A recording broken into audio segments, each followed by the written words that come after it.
Bonjour, nous sommes donc dans l'histoire de notre diocèse. Nous avons à peine commencé.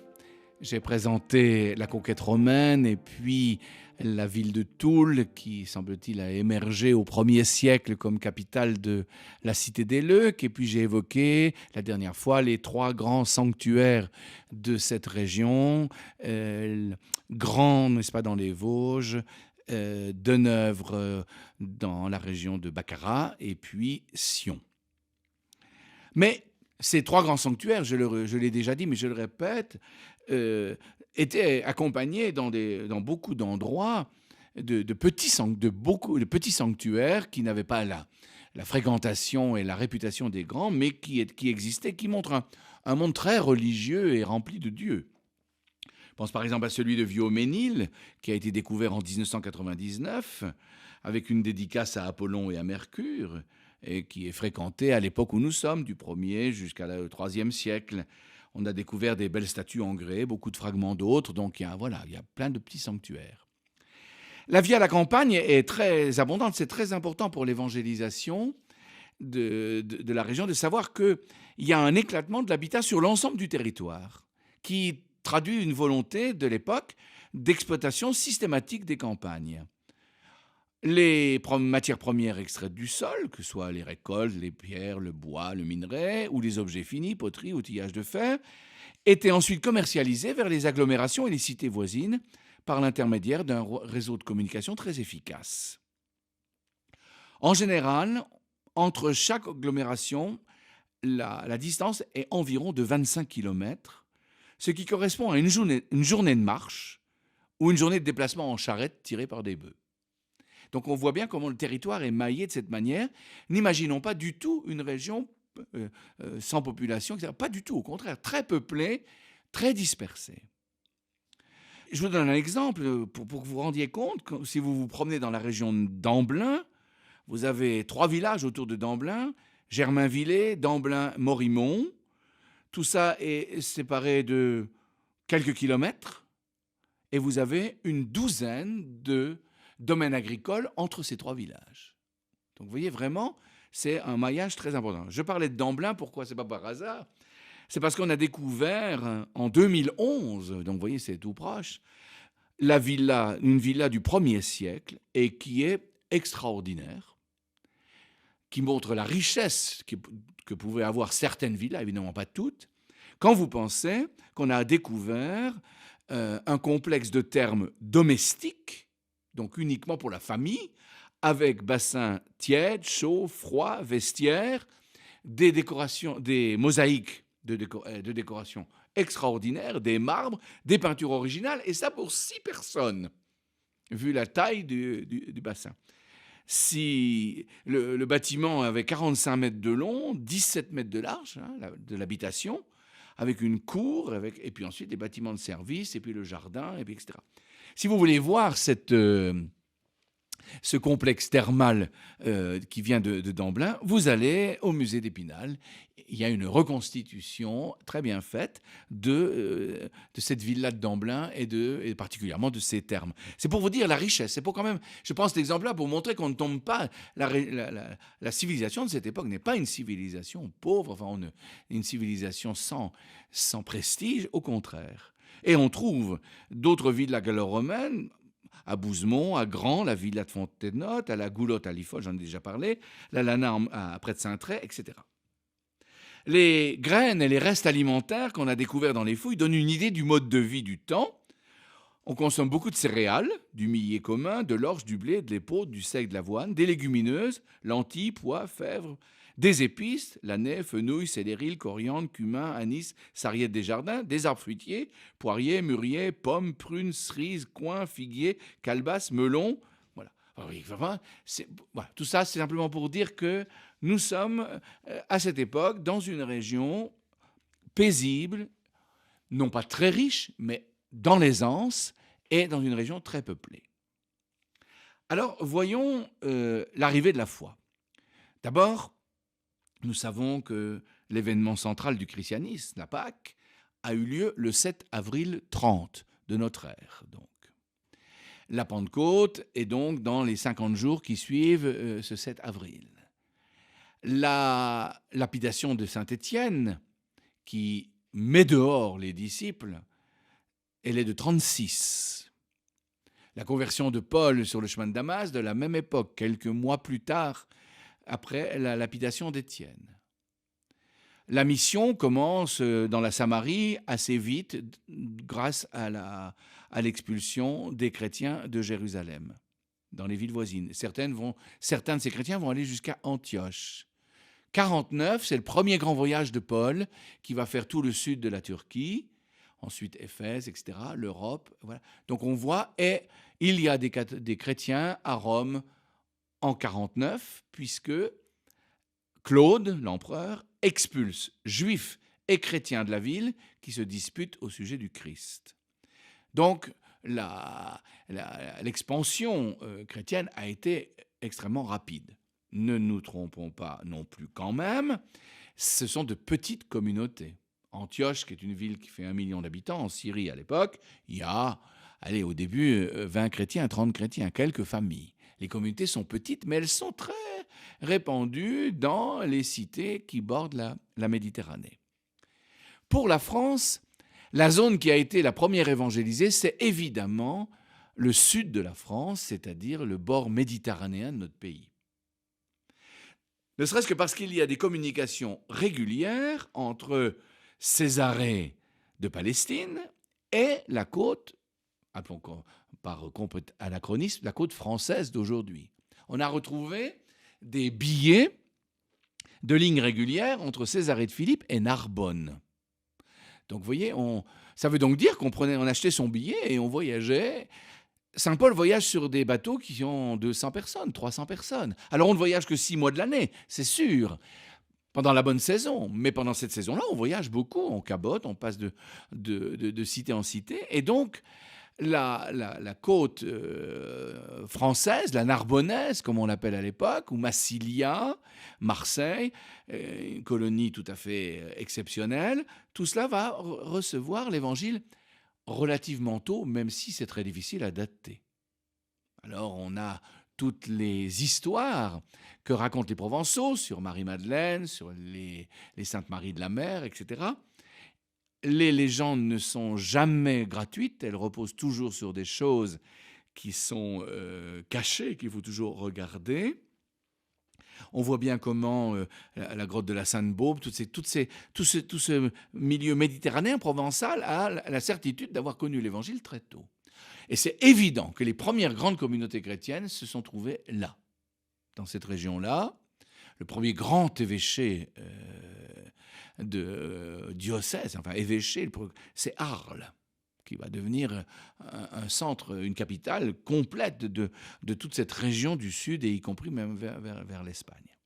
Donc il y a une évangélisation qui est difficile à dater historiquement, comme on l'entend aujourd'hui. Ce qui est sûr, c'est que l'autre grand centre qui va tout de suite être christianisé, c'est Lyon. Puisque en 177, ça c'est une date précise, donc deuxième moitié du IIe siècle, nous avons à Lyon un évêque, Pothin, qui est mis à mort à 90 ans, et un certain nombre de martyrs.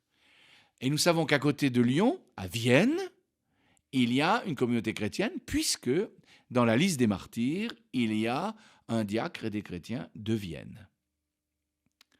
Nous avons donc là une communauté qui n'est pas simplement quelques chrétiens dispersés, mais nous avons là une communauté organisée, qui va avoir un successeur en 177, qui est le prestigieux Saint Irénée.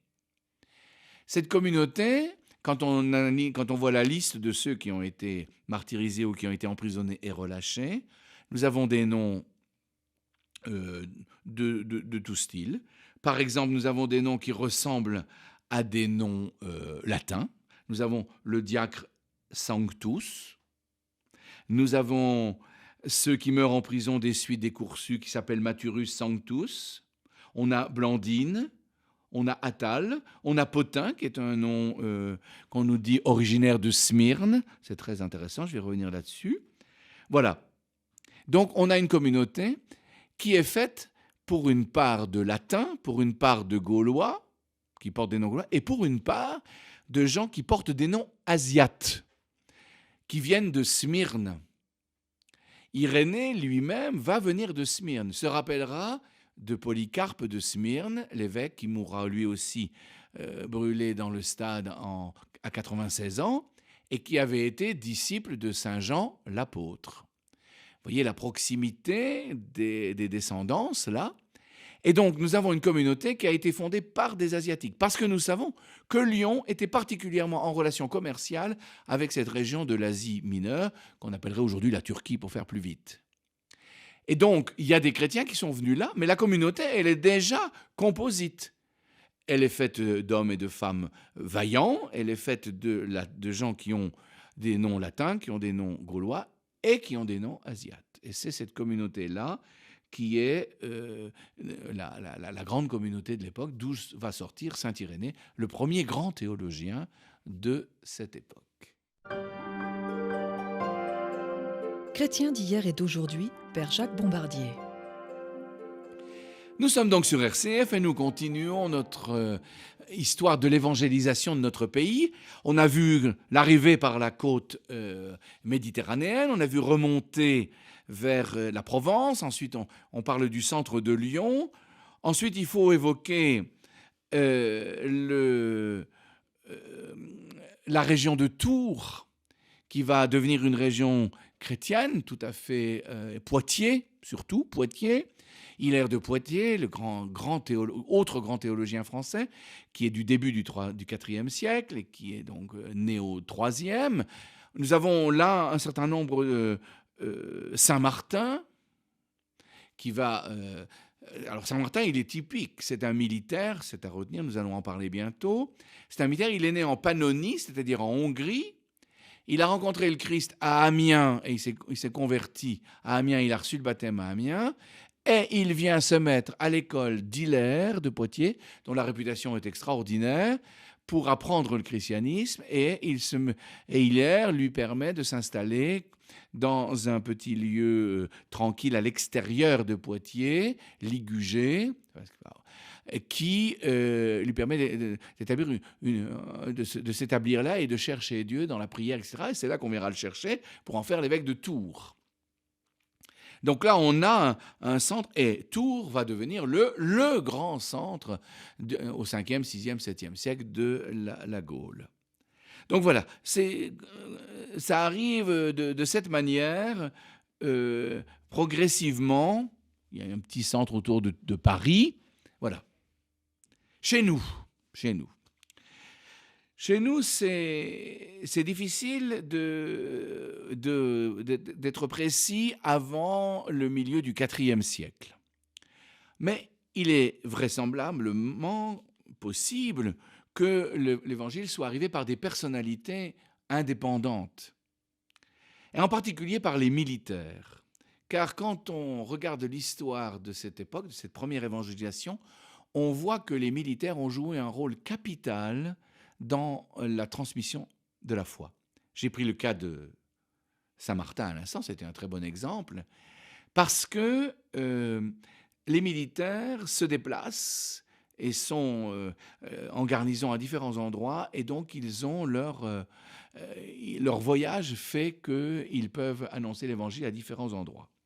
Surtout qu'ils jouissent dans l'Église d'un grand prestige depuis le massacre de la Légion thébaine dans le Valais suisse à Agone. Nous sommes au IIIe siècle.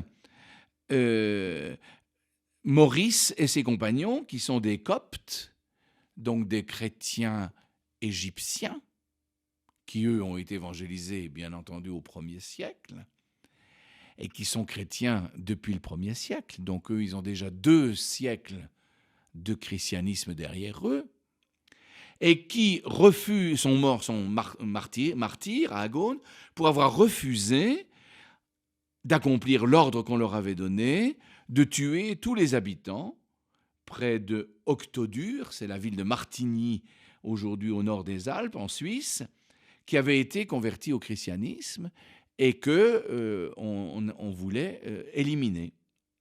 Le refus de Maurice et celui de sa légion d'obéir à cet ordre a conduit au massacre de la légion thébaine par petits groupes tant qu'ils n'avaient pas accepté. Et comme ils ont refusé de tuer ces chrétiens, ils ont été tous tués. Et ça a fait un tel effet qu'on a su tout ça dans l'Empire. On a su cet événement. Et chez les militaires, ça a eu un impact très important. Je veux simplement noter que, après l'oratoire construit par saint Mansuy à Toul, le deuxième oratoire, c'est-à-dire le deuxième lieu de prière connu, est dédié à saint Maurice. Ça montre l'importance de cette figure. En plus, Toul étant donc sur la route de Lyon à Trèves, et donc depuis la mer Méditerranée jusqu'à Trèves, Toul a vu passer un certain nombre de grandes figures. Par exemple, saint Athanas d'Alexandrie, le grand théologien du concile de Nicée en 325, qui est exilé par l'empereur à cause de sa foi en 336, parce qu'il confesse le Christ Dieu, passe nécessairement à Toul par la route de Lyon-Trèves. Et ça m'étonnerait, quand on connaît la fougue et le tempérament de feu d'Athénas, ça m'étonnerait qu'il n'ait pas parlé du Christ dans la ville. Saint Jérôme, un tout petit peu plus tard, va passer aussi à Toul, le grand traducteur de la Bible. Saint Martin y passe quand il se rend à Amiens. Et saint Ambroise, qui est né à Trèves, passe à Toul pour descendre dans la péninsule italienne, et il revient quand il est envoyé en mission auprès d'un gouverneur un peu difficile de Trèves. Donc voilà, il y a certainement une communauté qui naît. La preuve, c'est que au IVe siècle, donc dans la deuxième moitié du IVe siècle, un des évêques missionnaires, je vais en parler dans un instant, expliquer ce que c'est, se fixe à Toul, désormais, et donc devient le premier évêque de la communauté locale. Il fallait qu'il y ait une communauté locale et qu'il y ait des communautés aux alentours suffisamment importantes pour qu'il reste là. Qu'est-ce que c'était que cet évêque ? Évidemment, comme les communautés étaient très dispersées, les évêques n'avaient pas de diocèse comme aujourd'hui. Ils étaient itinérants, comme les apôtres l'avaient été pour fonder les communautés. Ils fondaient des communautés, ils repassaient les voir et ils entretenaient l'unité de la foi, la force de la foi, la charité. Ils réglaient le gouvernement de ces communautés. Mais c'était des évêques, itinérants, et qui donc ne faisaient que passer 15 jours, 3 semaines, 1 mois dans chaque ville. Voilà que tout d'un coup, Mansuetus, ça veut dire le doux, c'est certainement un surnom, arrive à Toul et ce missionnaire découvre qu'il y a là une communauté sans doute importante et que il va rester là. Alors peut-être parce qu'il est un peu âgé et que le fait de se déplacer continuellement d'un endroit à l'autre n'est plus pour lui possible. En tout cas, il s'installe au milieu du IVe siècle. On dit 300, les dates varient, entre 350 et 365, pour une mort en 375. On n'en sait pas grand-chose de plus, sauf quelques détails que je vais pouvoir donner, puisque la vie de saint Mansuy, la première, a été écrite à l'abbaye de Montier-en-Der au Xe siècle par Hadson, qui a fait un très bon travail, mais il a écrit cette vie comme une préface liturgique qu'on chantait le jour de la fête de saint Mansuy. Ce n'est pas du tout à fait ce que nous attendons, nous, aujourd'hui, d'un texte historique. Saint Mansuy fait plusieurs choses.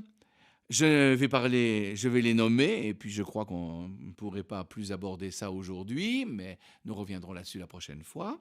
Il va d'abord construire un oratoire. J'expliquerai ce que c'est parce que c'est très important. Un oratoire à l'extérieur de la ville de Toul. Ça montre que la communauté existante est quand même une petite communauté. Donc à l'extérieur, au faubourg Saint-Mansuy, c'est-à-dire en allant sur la route de Dieuloir et de Metz. C'est là d'ailleurs qu'il sera enterré. Cet oratoire, il le dédie à Saint-Pierre. On sait qu'il a ressuscité, c'est la mémoire qui a gardé ce miracle, qu'il a ressuscité le fils du gouverneur de la ville qui était mort en jouant dans les espèces de marais qui étaient entre la ville et le cours de la Moselle. C'est un des premiers morts de la Moselle. Il y en a beaucoup, hein, à Toul. Il y a beaucoup de familles qui ont perdu des enfants qui se sont noyés. C'est une rivière qui a l'air très gentille comme ça et qui a des trous d'eau et qui a fait beaucoup de morts dans les villages autour parce que pendant l'été, il faisait bon se baigner. Mais voilà, et c'est le premier. Et donc, Saint-Mansuy a ressuscité cet enfant et ça a été certainement un élément important pour l'évangélisation de la ville. Alors, donc je disais que l'oratoire a été construit à l'extérieur de la ville. Ce qui est intéressant, c'est qu'il est dédié à Saint-Pierre. Alors ça a donné la légende dans la vie de Hadson, Mansuy envoyé par Pierre à Toul. Bon, évidemment, c'est assez difficile que Pierre, qui est mort en 64, ait pu envoyer quelqu'un en 365. Sauf si on comprend ce qui était la coutume à l'époque, c'est que c'est le Pierre de l'époque qui a envoyé Mansuy. Je vous donne un exemple. Au concile de Chalcédoine, quand les évêques n'arrivaient plus à s'entendre et qu'on a lu la lettre du pape Saint Léon qui parlait du Christ, les pères se sont levés et ont dit « Pierre vient de parler par Léon ». Donc vous voyez, je pense que c'est cette compréhension-là qu'il faut bien saisir et qui est celle d'Hadson, qui n'était pas un imbécile, à savoir que le Pierre de l'époque, il y a un lien qui est établi avec le siège de Rome tout de suite et qui est inscrit directement dans la pierre, puisque cet oratoire est dédié à Saint-Pierre. J'expliquerai la prochaine fois quel est le style que pouvait avoir ce bâtiment. N'imaginez pas une chapelle gothique avec des fenêtres et des cloches, etc. Enfin, ça n'a rien à voir, surtout qu'on est encore dans une période transitoire. L'édit de Constantin de 313 a donné une liberté aux chrétiens et la possibilité d'exercer publiquement leur culte, mais les résistances païennes sont importantes, et sous l'épiscopat de Saint-Mansuy, nous verrons les premiers martyrs qui sont liés non pas au paganisme premier, mais à Julien l'Apostat, empereur devenu chrétien et ayant renoncé au christianisme pour rétablir le paganisme. Donc on voit bien que les résistances sont là, et donc les chrétiens sont à l'époque encore, malgré une certaine liberté, ils font attention, ils sont encore discrets.